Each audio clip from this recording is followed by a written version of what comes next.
Part of my job is the administration and enforcement of our land development ordinance, which we'll be talking about a little bit here with our short-term rentals discussion. We appreciate everybody's interest. I got a lot of participants today, so that's great.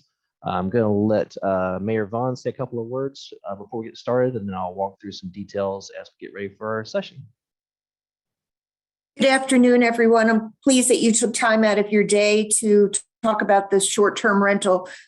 We developed this ordinance with a group of stakeholders. We had a series of meetings and came up with this draft proposal. And I want to thank Planning and Zoning Department for helping us with this, but we know we needed to go out for greater input from the larger community. So that's really what we are looking for here today. This is not a way for the city to make money, but it's really a way to help protect existing neighborhoods and to allow investors to know what it is that we expect.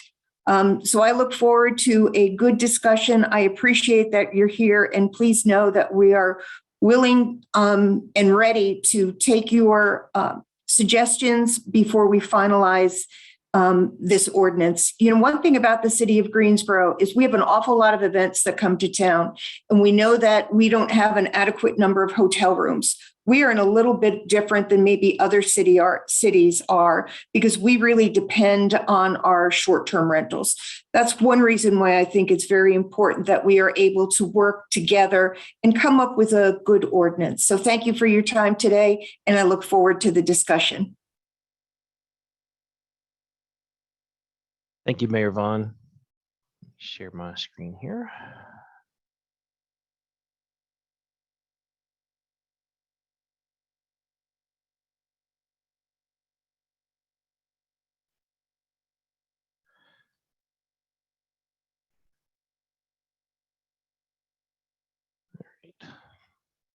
My apologies, having some technical issues here. Hang on one second.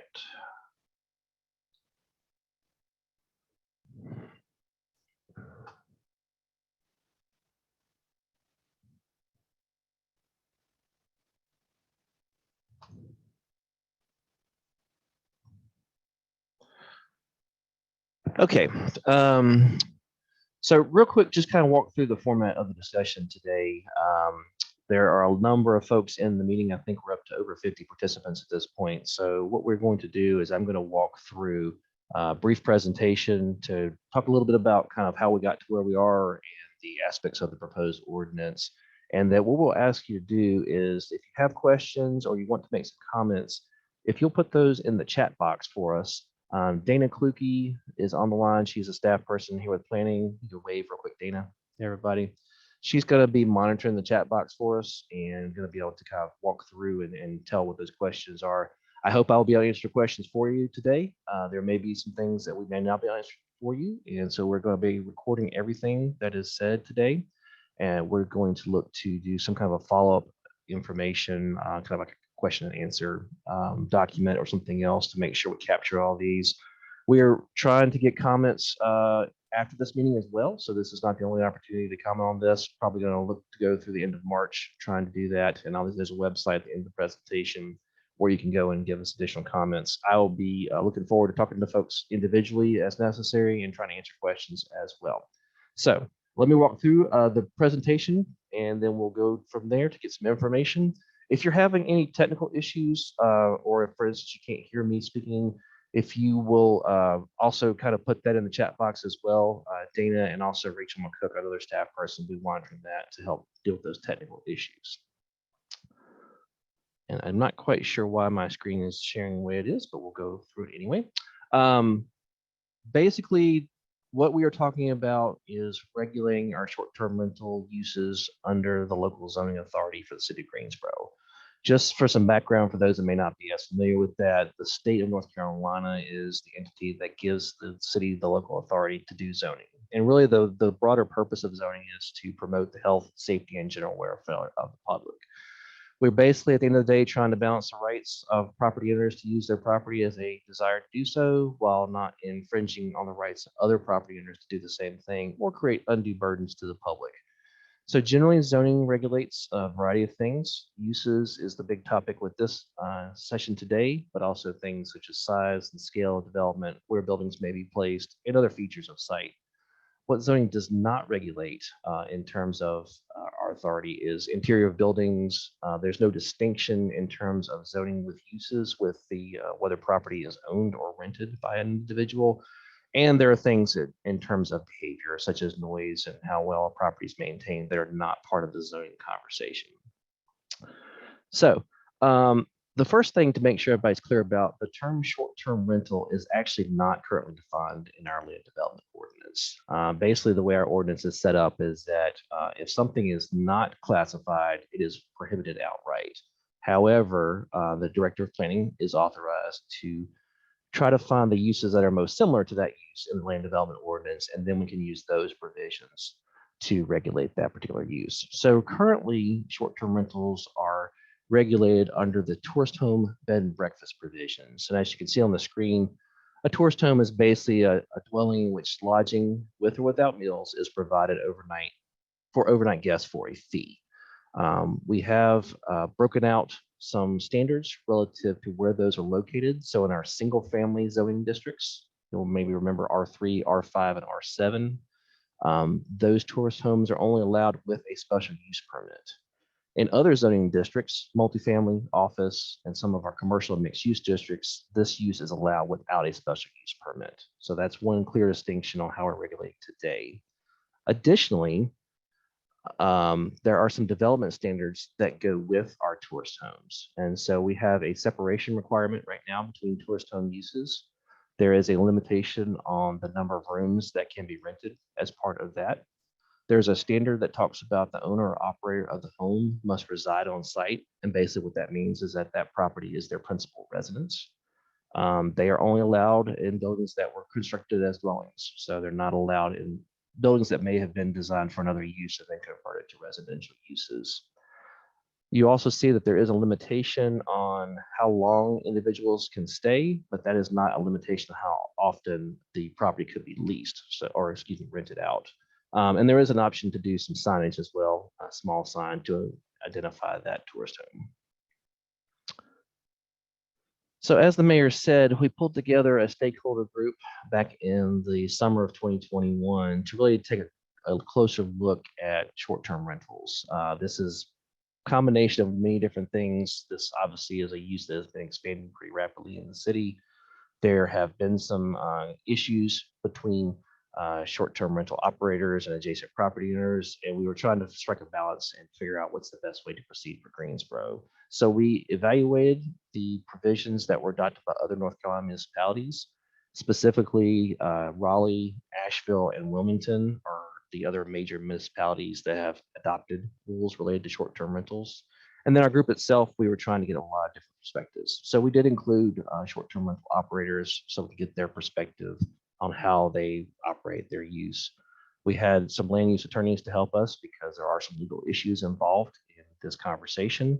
Had several neighborhood representatives as well, so we could kind of balance out that question about impacts to neighborhoods. And then we had several other organizations that have kind of a vested interest in real estate property in the city. So the group met for approximately 5 months and worked through probably about 5 or 6 different meetings to craft these current draft regulations that we're going to share with you today. So again, I talked about how the fact that the ordinance does not actually define short-term rental right now. So of course, if we're going to talk about anything with regulations, we have to define what that use is. So the definition that this group has crafted is that the short-term rental is a rental for a fee or other consideration of a portion or all of a residentially used property for a period of at least 2 nights and no more than 30 days. The property can include an on-site accessory dwelling unit as well as part of that rental. And then we will further define short-term rentals as either a homestay rental or a whole house rental. The homestay rental talks about basically renting only a portion of the available bedrooms of a residentially used property to persons for a fee, and that the host again must use this property as their primary residence and be on site during that rental period. The whole house rental says that the entire residence can be used for the rental purposes, and the host does not have to use that property as their primary residence. If they don't, then a local operator must be identified and contact information provided to the city. Additionally, we decided we need to define a couple of other terms that came up as part of this conversation. So we did define two other terms, the term bedroom and local operator, and basically a bedroom being that room furnished with a bed and primarily used for sleeping. So this does not include common living areas that are not generally furnished with a bed on a regular basis. And then the local operator can be either an individual or a property management company with some type of identified point of contact that can change on a recurring basis. So those give us kind of, this is the how we are going to consider this use moving forward. Before we get into the development standards, I just want to stress that, as Mayor Vaughn has said, our intent here is basically to encourage investment in the city and to encourage activity to promote the city, but we also want to do so in a manner that doesn't change the character of property for residential use itself or create negative impacts on adjacent residential uses. So these rules are designed to strike a balance between those two interests. So with the standards, and these would apply either to a homestay or to a whole house rental. Again, we are going to say that this use is only allowed in residential dwelling units. So these are units that have your typical setup with sanitation facility, cooking facilities, and bedrooms. You must secure a zoning permit from the city, and that permit should be renewed on an annual basis with some type of a nominal administrative fee. This permit can then be revoked if the regulations are continually violated. The group also came to consensus that in terms of the level of activity associated with the rental, that we should have no more than 2 adults per bedroom rented. But children and any other persons under age 18 do not count towards that maximum person allowance. The question came up about events at the short-term rental locations, and basically the conclusion is that if those events are publicly announced or promoted through any means, or they involve more than 2 times the number of people allowed with the rental, using the formula on the bullet before, then those would be prohibited at that location. So the idea is to keep this to a reasonable level of activity for that rental unit. And then in this case, exterior signage is prohibited. So this again is designed to ensure that the property remains as a residential character in terms of how it's seen from the street. We also came to the conclusion that the local operators that may be associated with the whole house rentals, when you don't have a property owner directly involved, that they must be physically located within 20 miles of that property being rented and provide contact information to the city and be on call during the rental period. The idea here is that they are within a quick drive of that facility if something comes up and there's a need to have a manager take a look at what's going on with that situation. Obviously, if there are things that involve greater public safety issues, then the police can be contacted in those scenarios, but this may be other items as well. And then when the standards are adopted, we are basically establishing a 6-month period of time to get the short-term rentals into compliance. So at this point, we've kind of worked with our working group to get to some draft standards. We are having information meetings today and again at 5:30 this afternoon so that we can get public input and get some additional comments on that. Kind of depends on what happens as far as the input that we receive. I've gotten a few emails already from different folks with some questions and comments on there. We'll try to pull those information together and then get back with our working group to see if there needs to be any adjustments to the proposed ordinance or if there just needs to be some explanation on how these things will work. So there will eventually, when we get to that point, be public hearings on the ordinance changes that would happen at the Planning and Zoning Commission and at City Council. Those dates obviously are to be determined based upon where we need to go with that. The last thing on this slide is a website. I think many of you have already been on this site, greensboro-nc.gov/short-term rentals. We're going to continue to post information at this website, including, again, comments and questions that come up from these sessions. And also there would be information for whenever we do move forward into the public hearing process. So at this point, I really wanted to spend most of the time trying to get questions and comments. And so I will stop this presentation. I will tell you that we may or may not be able to get to everybody's questions and comments. If we don't get to your question for some reason, we are going to capture that information and follow up to try to answer that question either on an individual basis or also try to post that information to our website. And so I will do the best I can to address those. And at this point, I will turn it over to Dana to see what we've got coming. Thanks, Mike. We have had one question come through the chat box so far. And like Mike said, if you do have any questions or comments, send those through the chat. But we have had the question, why at least 2 nights? People traveling through or coming to Greensboro must pay for 2 nights when they only use one room for 1 night, coming for a concert, as example. Right. And that question has come up as well. I've gotten a couple of emails on that question. The group's perspective, there is a significant concern about these properties being rented for one-off events that by the time something happens, we have no ability to follow up with them. There has unfortunately been incidents elsewhere in the country where people have rented out properties. There's a term party house that has been used, at least in local media and others on there.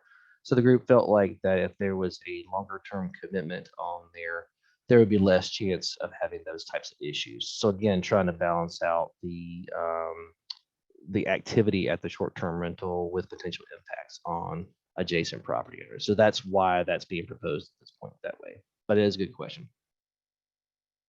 And we have got a lot of questions coming in now, so I'll go to the next.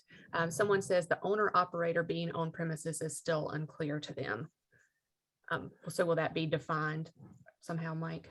Yeah, so basically, that's kind of where we had that distinction between a homestay rental and a whole house rental. And so the idea with the homestay rental is actually the owner operator is still at the property during that rental period. Whereas with a whole house rental, they would not necessarily need to be there, but may need to have either themselves being on call or having this local operator to be on call if issues arise. All right, the next question, what do you anticipate the zoning permit fee to be? We don't have a firm answer on that yet. We have been back and forth trying to figure out if it needs to be a standard fee or actually in conversations with our short-term rental folks and a couple of other organizations, the suggestion was made of trying to tie the fee to the average amount for a one-night rental in Greensboro as far as being that annual fee. So we haven't completely settled on that yet. If folks have some ideas, we'd love to hear. You can pass that along to us to see what's unreasonable, because we want to be cognizant of different folks in terms of their ability to rent property, but also make sure that we're covering some of the costs of the city to monitor and enforce when necessary on these.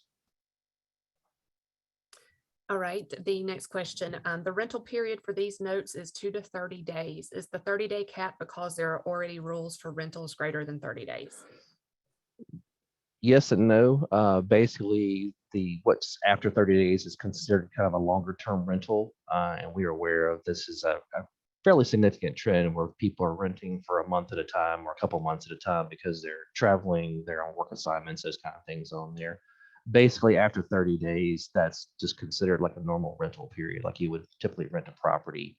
The reason 30 days was selected, both it's a consistent standard that's used elsewhere in the state and the country on this, but it's also when you're getting into less than 30 days, you have a little more of a transitory nature of people coming in and out of the property. So there's just some questions about, we should take a look at that from potential impacts on surrounding properties. All right, the next question, my concern about the rental across the street from me is the maintenance of the exterior. When the owner doesn't live on the property and doesn't maintain it, the rest of the neighborhood suffers. Okay. Ultimately, maintenance of property falls under some other local codes that are enforced by our code compliance division in the neighborhood development section. So if there is a specific concern of maintenance, definitely contact the city and let us know that so we can investigate, determine if there's any minimum housing standards on there.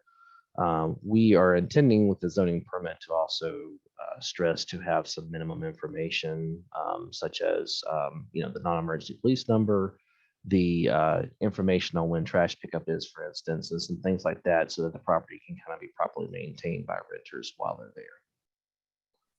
We did have a comment that perhaps the 2 nights should be for the entire house and not a guest room. And like Mike has said, we're capturing all the comments through the chat. The next question, who decides the residential culture, especially if the neighborhood is not organized? Can you say that one more time, Dana? Sure. Who decides the residential culture of the neighborhood, especially if the neighborhood is not organized? Oh, I got you. Yeah. So while that's a broader intent in terms of protecting residential character, because that's where most of the conflicts come on, the rules itself are really designed to not create impacts to adjacent property owners in general on there. So the residential character of the individual property is we're concerned about. That's where we don't have signage. That's where we try to limit the amount of activity, et cetera, on there. But even if there's commercial or adjacent to it, these standards are still kind of designed to make sure that you're not creating some undue impacts on those properties. We had a question about how long you anticipate the permit process to take to be approved. We hope to make that a fairly smooth process. We were actually talking with a couple of third-party vendors that would help us to identify short-term rental listings to provide basic information to help us do permitting. So the idea was that you could do it online, pay a fee, and you wouldn't have to come down to City Hall, and we could turn that around fairly quickly on there with that. One of the things that makes a difference with the proposed rules versus the current rules is we don't have to do some of the assessments in terms of which zoning district it is for additional requirements, like the special use permit that we do now. So it should simplify some of that permitting process. Okay. We have had a couple questions about determining the number of beds. Why is the max amount of people limited to the bedrooms and not the number of beds? What about pull-out couches? Often hotel rooms have the ability to sleep 4 adults with 2 beds in the room, for example.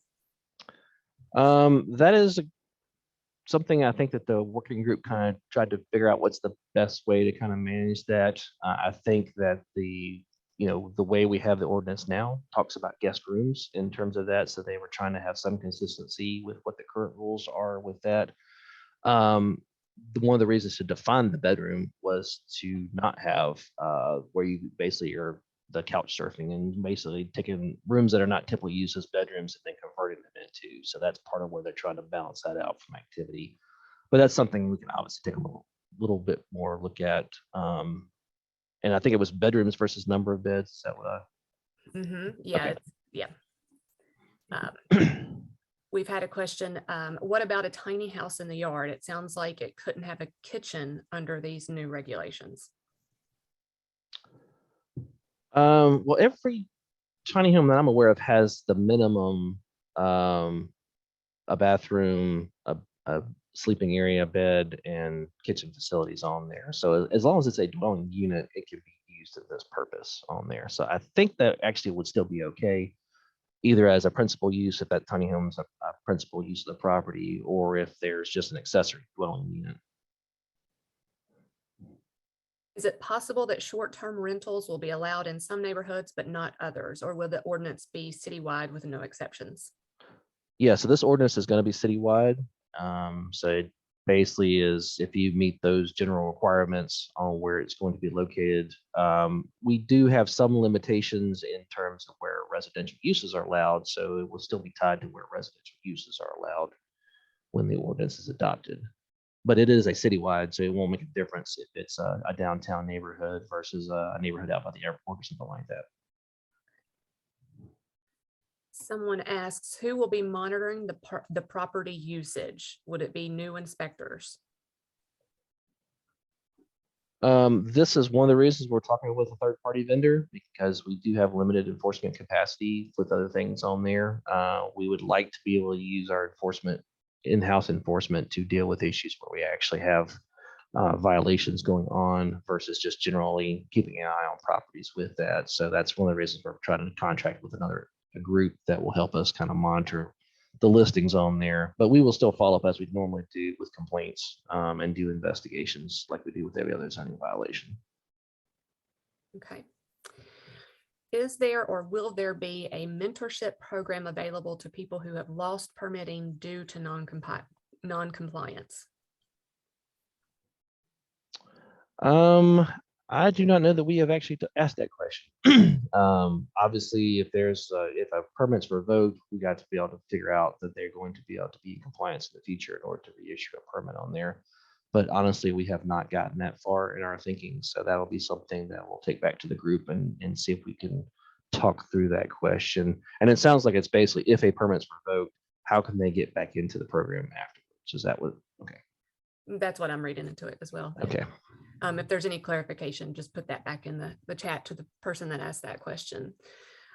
Moving on, when will the permit be mandated, and how will the community be informed of the compliance period? Right. So that's where we're building in that 6-month period of time. The idea is kind of twofold. One is to do public education so everybody's clear on what the new rules are and when this is going to go into effect. And then we'd be working with existing operators, many of who I think have started without knowing what city rules are in general with these facilities. So this is partly what we're trying to just kind of get everybody under the same set of rules and regulations on there. And then that period of time also lets us gear up on the other end in terms of the administration and the permitting on there. We need a little bit of time to work all those things out. So we're trying to purposely build in some time to kind of help the city get everything in place it needs to, and then also make sure everybody's very clear on what they need to do and when they need to do it. All right, my question is about the single kitchen. Our home has a mother-in-law apartment that includes 2 bedrooms, a bath, living area, and small kitchen.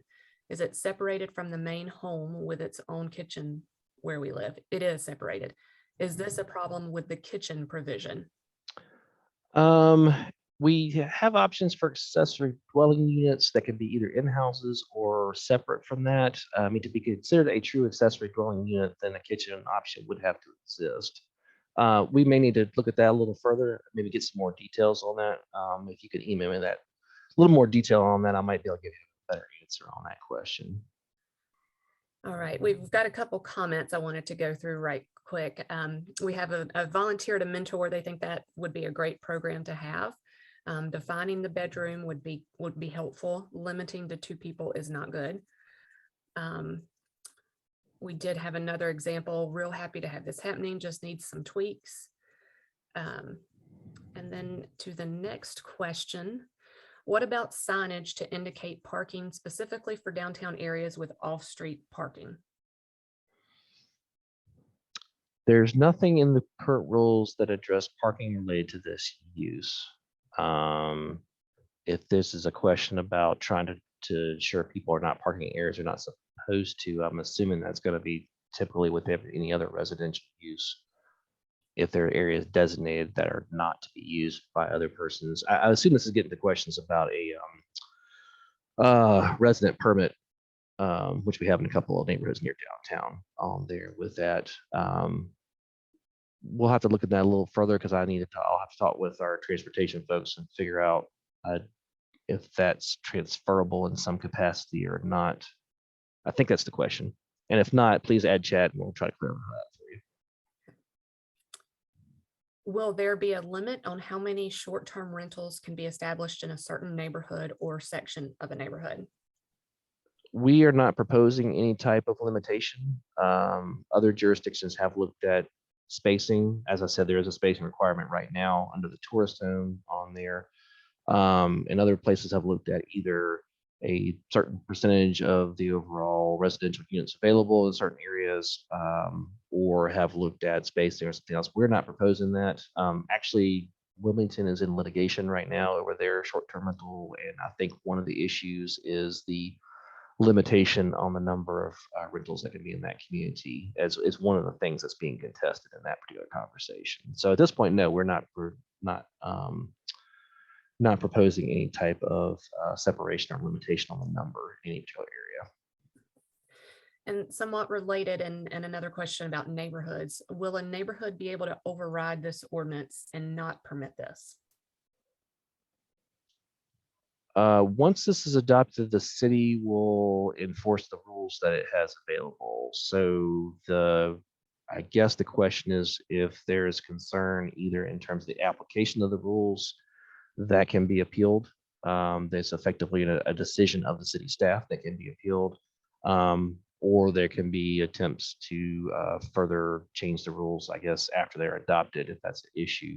I don't think there's a private covenants, for instance. I think maybe it's where that conversation is coming from. those are privately enforced agreements. So if there is something in private covenants, that would have to be enforced by an owners association in the courts. The city would only enforce the provisions of the city code.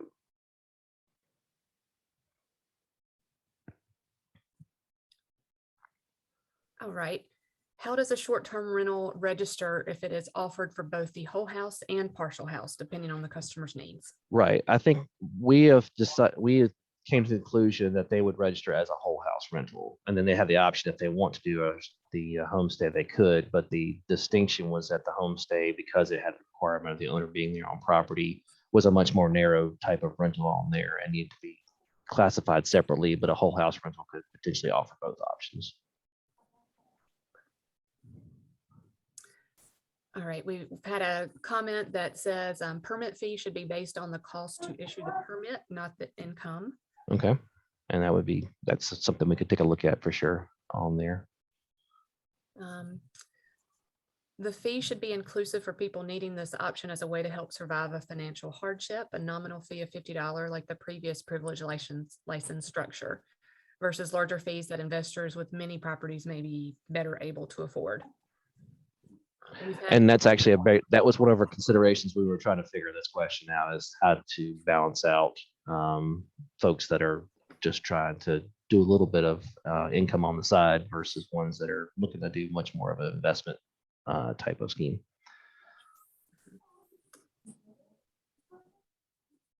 All right. I'm trying to read through this too. I see there's a question about noise that's come up in a couple of things here. At this point, we do have a noise ordinance on the books in another section of the city code, and that's usually enforced by the police department on there. So the group did not feel like that we needed to address that separately because there was already provisions under a different section of the city code. Has a plan been put into place for single-family residency that are currently functioning as a short-term rental in reference to zoning permits? That is partly where we're going to talk to these vendors because what they are able to do is actually kind of go out online and search a number of different web resources and be able to identify where those properties are leasing. And then if we get everything correctly, we'll have it set up so that they can then communicate directly with those folks and say, hey, did you know city has these rules related to short-term rentals? Here's what you need to do to get a permit, et cetera, on there. So it kind of helps us identify those folks because we do realize that there are a number of short-term rentals already in existence in the city. And I did see on the noise question, and I'm sorry I missed that earlier, Jim, about the late night check-in question on there. That's a question we'd have to go back and talk through with our working group on there. I don't have an answer to you on that question. I don't think there was an intent to regulate exactly when folks would come or leave properties, but certainly happy to have that conversation. We have a comment related to bedrooms and how many people could stay there and how that relates to not having enough parking at that specific situation. There's a shared driveway and the streets are narrow. So it sounds like there could be some issues with the allowance of the number of people that could be and the number of cars that could be there as well. Yeah, we talked about parking back and forth, whether or not to create some kind of additional standard for parking on there, and the group decided not to put anything in for that particular issue. Obviously, we can revisit that with the group and talk through those questions. There's not a clear ratio of people to cars, for instance, because somebody may be an individual, somebody may be a family on there, so we didn't really have a good way to work through those pieces. If they're, if cars are blocking the street, we have provisions that the police can have them towed and moved if necessary. But we don't have a specific, as proposed right now, there's no specific additional standard for parking on site with related to the short-term rental. We've had someone that I think is pointing towards the likelihood of this being adopted and the timing. So investors would be able to buy property with this in mind and go ahead and set this business up. I wish I had a full answer for you on that. The earliest at this point we could get it moving into the process would be to get it to the April 18th Planning and Zoning Commission.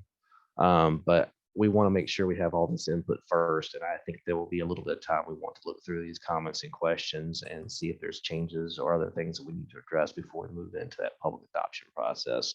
So when we get to that public hearing process, again, there will be a public hearing with the Planning and Zoning Commission. They will make a recommendation on the proposed ordinance. They have the authority to recommend for it, but make changes to the text or to recommend denial of it as proposed.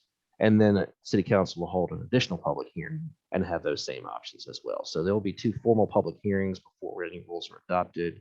Again, I think we will want to hear some of these comments and questions, and we'll probably take a little bit of time to work through some of those before we actually get into that formal adoption process. So I don't have a time frame, unfortunately, for that individual. All right. It says, what do you anticipate will be the main reasons for a property not being granted a permit? I think there will be a couple of things. Like I said, we will have some, because this is for residential uses. We'll first off have to make sure this is in a residential dwelling and is in a zoning district that allows for residential uses on there. So that may be one thing that becomes an issue on there. I think in terms of there will be, a few things we'll require on the zoning permit. We want to make sure that they have liability insurance and some things like that for public safety purposes on there. I think in most cases, I don't know that there will be rejections of a lot of permits up front. It will probably be that we have to follow up on complaints because they're not meeting the standards that were set out and that they agreed to in the permit, would be my assumption. We'll have to see when we get to that point. All right. Do the tourist home definition and regulations go away when this is if this is adopted? Correct. Right. The answer is no. The tourist home bed and breakfast use will still be on the book. It'll still have to be defined as it is, and we'll have those development standards. I know, for instance, that there are some properties that have gone through the special use permit process in single family zoning for those tourist homes, and those rights will remain. This won't make any changes to those. We probably will go back and revisit the regulations for tourist homes to make a clearer distinction between those and short-term rentals, but we have to get the rental piece done first and make sure we have that piece kind of squared away, and then we'll go back and revisit that. But no, if someone meets that standard, they can still operate under that use. All right, we've got somebody asking a question about housing. What about the problem that it currently takes more than a month to secure an apartment in Greensboro? If you live in one home offering rooms and purchase a second home nearby, could you still rent rooms as opposed to the entire house?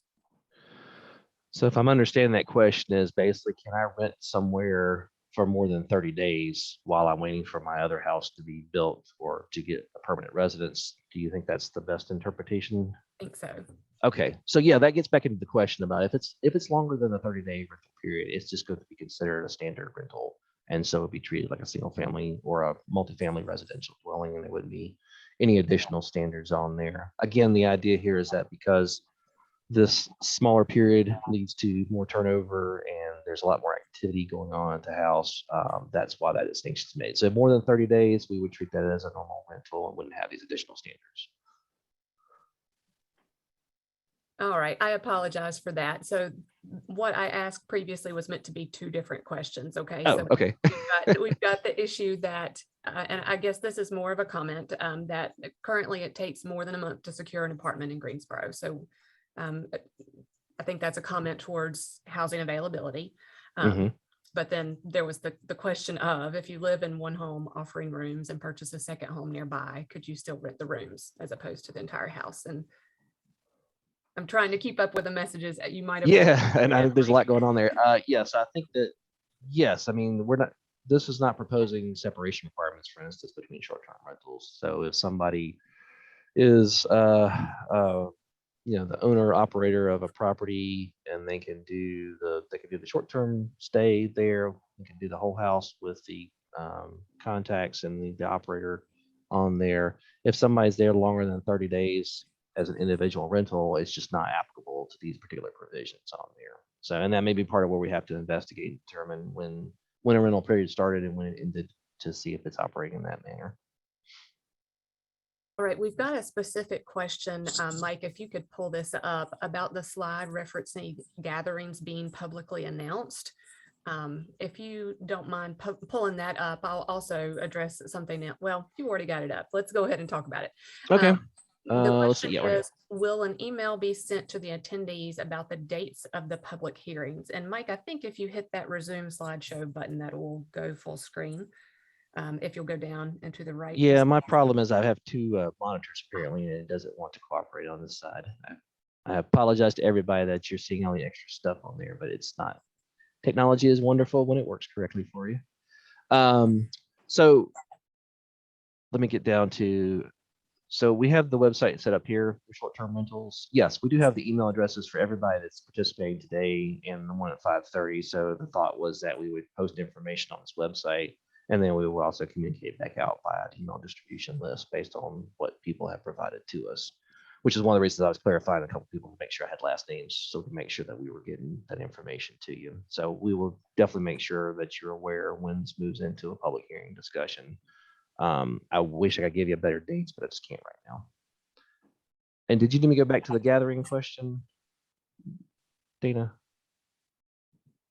Yeah, someone asked if you could go back to the slide referencing the gatherings being publicly announced. Yeah, the idea is basically that the intent here is for the short-term rental to be used as lodging. We understand that people may come in town and want to have a family meal or visit with friends or other things on there. What the concern was that they rent the house to stay and then have some type of a large gathering and basically just advertise that out to the world, and all of a sudden you've got all these people coming in and there's no capacity to handle that. And that's happened in a couple cases before. So that's really what that's getting to on there, is trying to find some type of an objective standard to say this level of activity is okay, this level of activity is not okay. Will there be a checklist in place to go along with the permits? For instance, having required items like smoke detectors and fire extinguishers. Yes, we are planning on having some type of a checklist with that. I don't have all the details in yet. Will be included in that because one of the things is, at least from what we're looking at, we're not looking to do on-site inspections of property as part of the permitting process, but rather that they will certify as part of being a renter that they will have certain things done. And then if we understand that they do not do those things, that will be a reason to revoke the permit. We've got a question. Can you explain the rationale behind the local operator requirement? This requirement seems arbitrary and assumes someone can't be a good host if they don't live within 20 miles of the property.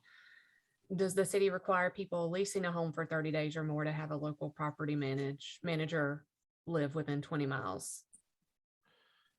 Okay, several questions there. So yes, I think this again is trying to make sure that there is a responsible party that is in close proximity to the property being rented on there. And this was a point of good bit of discussion with the working group, that trying to figure out how we can allow for investment properties basically, to do these activities, but have people kind of on call or somebody nearby to respond. And if there's a true emergency, obviously, if there's kind of a party that's getting out of hand and people are drinking and there's noise issues, those things the police are going to respond to. There's no question about that. But there may be other reasons that somebody needs to be able to come over to that property. And so the 20-mile number is something the group kind of settled on in thinking about a 30-minute drive or less to the rental property on there. The broader answer in terms of other longer term rentals is no, there's not a standard that requires there to be an operator within a certain proximity of those properties. I think that was all the questions. All right. We have had a few questions about if the presentation is going to be available afterwards, and we are recording the video, and I'm sure we can make the presentation available online as well. Rachel, I'm going to ask, do you mind putting in the chat for everyone to see the link to the website where that's going to be? Yes, I will get that ready. Thanks. And yes, we will definitely be happy to put that presentation out for everybody. Next question, does the permit run with the owner of the home? No, I'm sorry. Does the permit run with the owner or the home? Gotcha. It would be a question if the owner home loses the permit, the ownership changes. Right. So this is basically for the use of property. So it would run with the property. Obviously, we're going to require some contact information. So if ownership changes or the operator changes, that's part of the reason to do an annual renewal of the permit so that we catch those things where something has changed. But this is a zoning and land use discussion as far as the permitting process. So it is uses that are tied to the property. All right, we've got a couple other comments. One comment states 30 days is too short to rent a room. Another says that a local manager should be closer than 20 miles or at least have a local manager close by. Those are the comments and the questions that we have at the moment. Mike, did you have any come in through your side? I'm looking through. Somebody asked about a question about whether or not this was only in Greensboro, if this was all of Guilford County. And so the regulations we're proposing are only for the city of Greensboro. So if there's an area in unincorporated Guilford County that is not covered by these provisions, and I am not aware, and Mayor Vaughn may actually know this one, whether if the county is doing any consideration for short-term rentals. High Point, I think, has done some initial kind of research, but I don't know if they've got anything proposed at this point. So this conversation is just for the city of Greensboro. Kind of scrolling through here too, see if we missed anything else.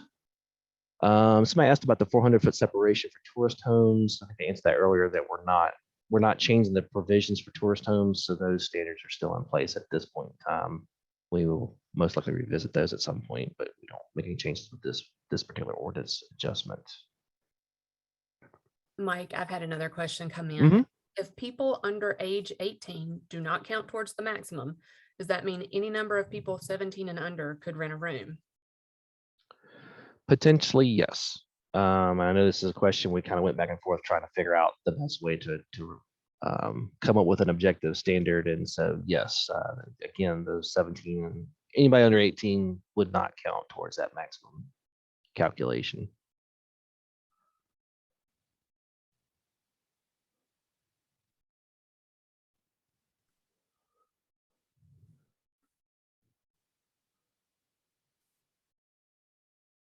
I don't think I see anything else. Rachel's posted the web link for everybody to our website. So again, we'll continue to post information there. If there are not any additional questions, I greatly appreciate everybody taking some time, especially in the lunch hour, to talk with us. This has been very helpful to us. Again, we'll have another session this afternoon at 5:30, kind of a similar format. So we'll try to see if we can answer questions there. And then we'll try to summarize all of these questions and comments and get some information back on the website to kind of see if we can address some of these things. And then we will work with Mayor Vaughn and the working group and kind of go over the comments that we received and determine if we need to make some future adjustments before this goes in kind of public hearing process. So if you want to talk further, my email actually is linked off the website. Feel free to reach out to me. I'm happy to chat with you a little bit about this. The more information folks have, the better off this will be for everybody. And we appreciate everybody taking their time.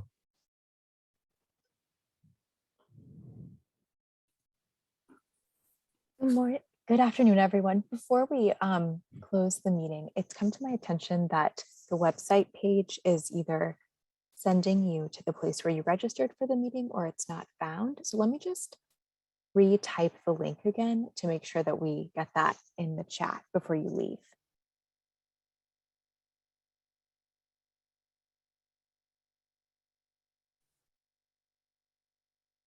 Yeah, Rachel, I think there's no hyphens in there. I think it's probably what's throwing it off. If I'm not mistaken, I'm gonna try that as well.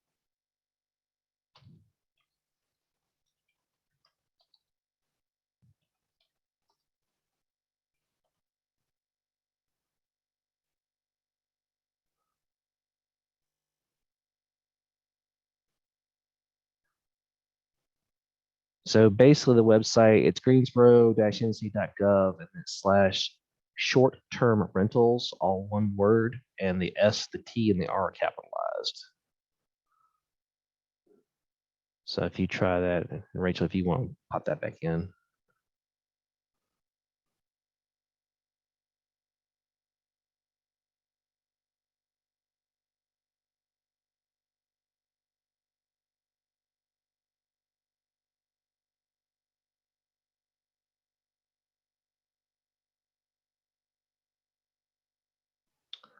Okay, well, everybody, thank you so much again for attending. This is not the end of the discussion.